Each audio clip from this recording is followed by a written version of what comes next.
welcome to Elizabeth's Cozy Kitchen. Today we're going to be making 2 different kinds of smoothies for the 40 days to raw. So for me, green smoothies, I know the chocolate shake is fun, but the green smoothies are really what helps me stay healthy. So even when I'm only eating like 25% raw, like in the winter, in like the dead of winter when I'm really cold and I want lots of soups and stews and warm things, I'm still drinking my green smoothies. Now, if you remember, so I like mine super powdered, right? So what really brought me to the raw journey was when I found out I had an issue with my thyroid. And I tried medication for maybe 6 months-ish, and I was like, how come I'm not feeling better? You know, like, I don't care that my numbers look okay. Like, why don't I have more energy? Why am I still really struggling to lose weight? Things like that. So, I came upon my journey. I read a book and I changed my water and I avoided like fluoride. I got my hair test for heavy metals, and one thing that found that really helps me are seaweeds.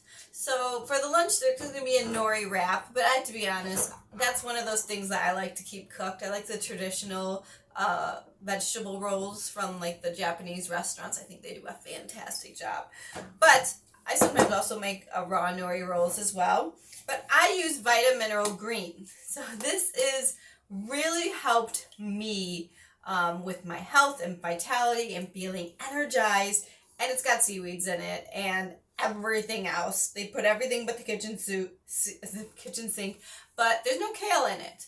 And there's actually some research showing that people with thyroid should like reduce their like kale and cauliflower.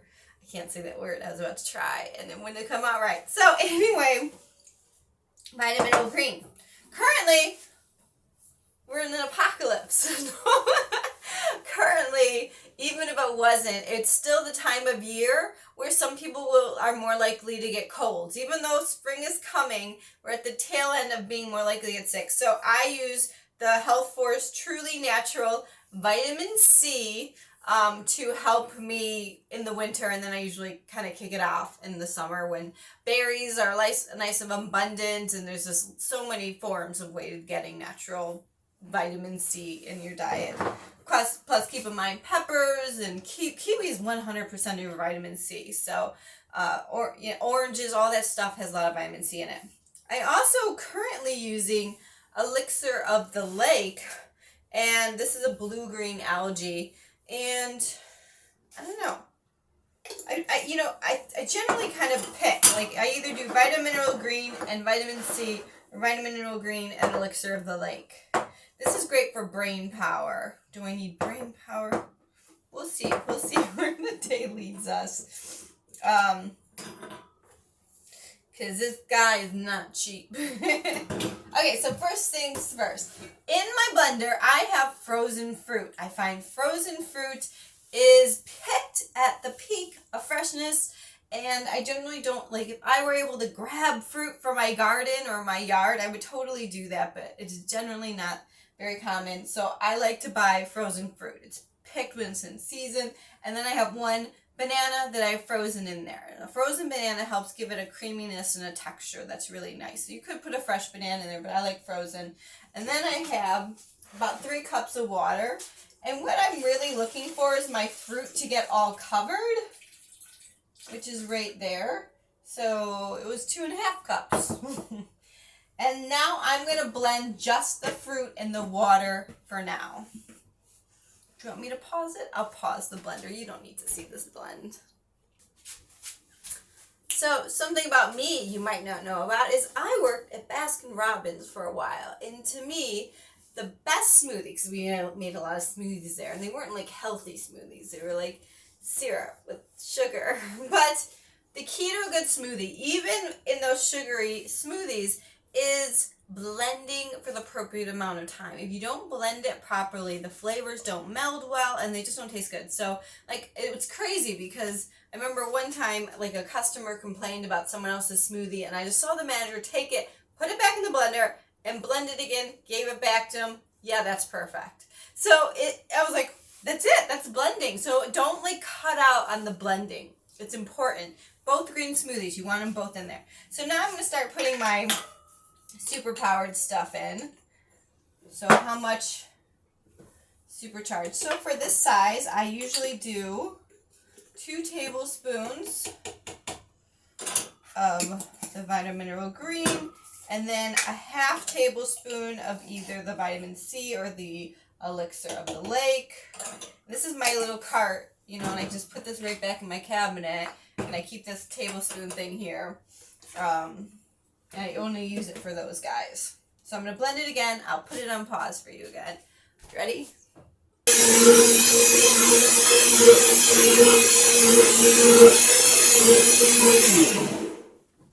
Perfect. Sometimes if your blender is having trouble with the frozen fruit, I usually put the frozen fruit in the blender and then like put the lid on and walk away for an hour or two so that my blender doesn't have to work so hard.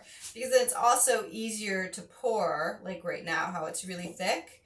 Normally I thaw my fruit more than this so that it pours. It depends on how you like it. I like mine a little bit more liquidy. So I'm also going to, a tip I found is, because I was drinking green smoothies before it was cool, so everyone's like, why is your smoothie green? I remember going to a restaurant once, I'm like, ooh, can I get that smoothie? And they sold salads and throw some spinach in. And they looked at me like I was crazy. They wouldn't bat an eye at that now. But so I'm going to put it in some other jars for later. Drink them within a week though. And of course, this one lasts longer than putting greens in. You know, the powders are pretty shelf stable. The frozen fruit doesn't go bad that quickly. But sometimes when you make like a kale smoothie or like a spinach smoothie or anything like that, then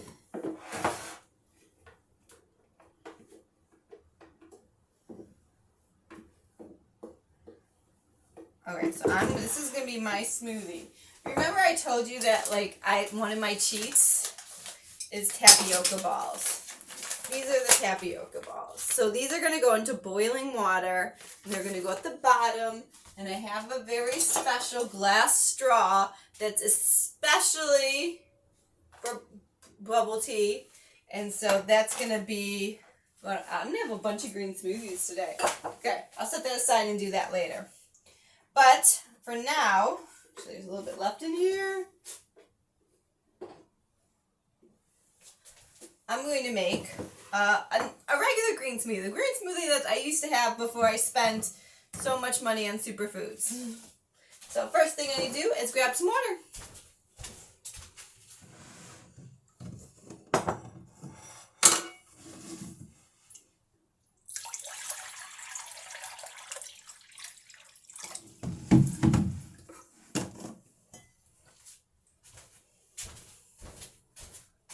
There's nothing I hate more in my smoothies.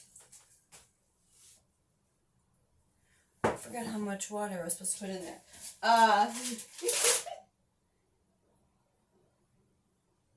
Yeah, only 2 cups of water. Put some of that back. That's I'm like thinking, this is a lot of smoothie.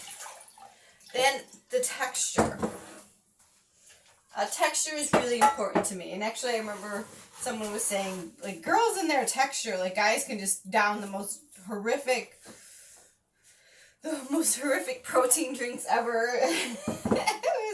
They just, you know, texture wise and chalkiness. I'm like, no, it's gotta have a good texture. If you do not have a good blender, for one thing, you want to strip your kale. You can use kale, collards, even dandelion. Lettuce you can do lettuce if you're just starting off for kids, but when I give my nieces green smoothies, they don't even bat an eyelash. If you start them early, I gave my niece a green smoothie when she was like 2, you know, so I'm going to put this is kind of a small bunch, so I'm going to put the whole bunch in. So if you do not have a good blender, you can absolutely just blend this first before you add your fruit. So, I'm going to go ahead and do that, and while it's blending, I'm going to cut up my fruit.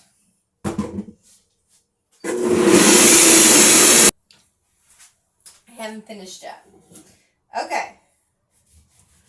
So I'm going to do what I have, which is I have a pear, and I'm going to do a mango and a frozen banana. You kind of do what you need to so that you will actually drink the smoothie. That's important.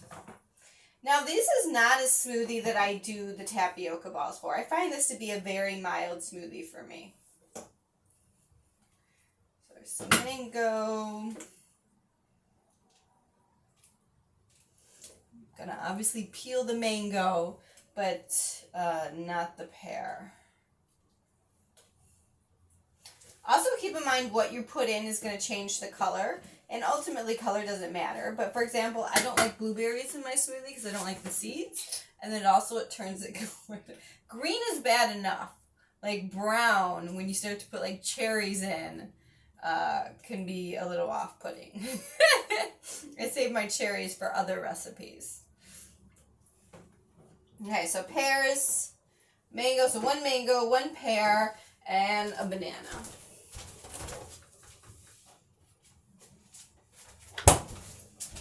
A half frozen banana because I just threw it in there an hour ago. And we're going to blend again.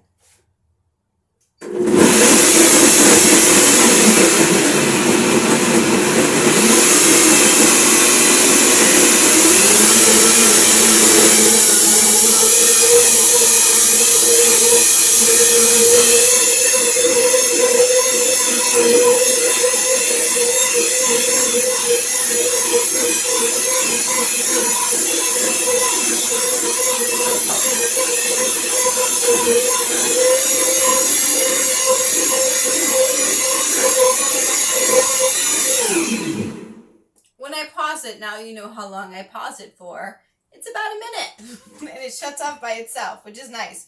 But I wanted to show, so here, I should have picked a clear, I don't even think I have any clear glasses.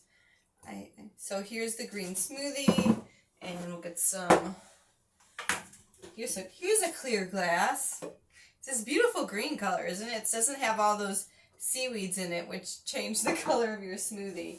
One more glass? Yeah, one more glass. So I have a lot of green smoothies. I've got a week worth of green smoothies. I'm going to be drinking these guys first before I start digging into the Vitamineral green one. And I'm finishing off the last of my chocolate smoothie today as well. So I'm going to be drinking 2 green smoothies and a chocolate smoothie.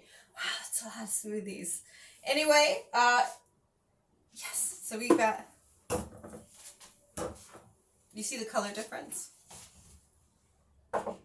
But either one, it works. Either one is delicious. So go ahead and make one of them today. Again, what I really like, they also have some like wheatgrass, there's wheatgrass powder in this as well. But they also, you could just like get wheatgrass powder and add that.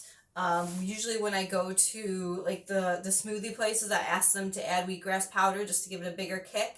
So whatever you need to do, just tune into your body and figure out, what does my body need to thrive this week? Which one of these? Or maybe it's this one. Thank you for watching, and until next time, mangia fresca.